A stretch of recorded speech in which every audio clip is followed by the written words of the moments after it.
जर बसायचं असेल अन्न त्यागला तर ह्याला उपाशी ठेवला पाहिजे, नाहीतर तिथं वडापाव खाणार आणि परत इकडे येऊन म्हणणार मी शेतकऱ्यांच्यासाठी जोपर्यंत कर्जमाफी केली आणि आता तू कर्जमाफी कसली करणार आहे?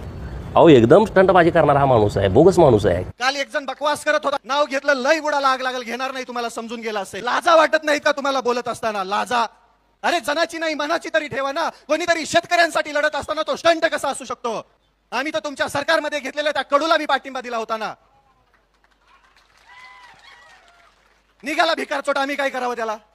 आणि माझी त्या प्रत्येक स्टंट म्हणणाऱ्या भिकारचोटाला विनंती आहे, त्या आझाद मैदानामध्ये लोळत असताना आम्ही बघितले डुकरावानी. तुझे कसले स्टंट होते आम्हाला बी माहिती आहे. आणि जर लईच हिंमत आहे तर माझा पट्ट्याचा आता चॅलेंज आहे, 15 दिवस तू शेतकऱ्यांसाठी उपाशी राहा, तेव्हाच तू आम्ही समजू की तू बी शेतकऱ्याची औलाद आहे. तू पण शेतकऱ्यांसाठी लढतोय, तू पण सरकारमध्ये राहून शेतकऱ्यांच्या हक्कासाठी भांडतोय. ही हिंमत नाही. सत्तेच्या वळचणीला बसणारी ही भांडगुळ कधी सर्वसामान्य शेतकऱ्यांचं हित बघू शकत नाही. आणि जो शेतकऱ्यांसाठी लढतोय त्यांना पाठीमागं ओढण्याचं काम इथली हीच भांडगुळ करतायत.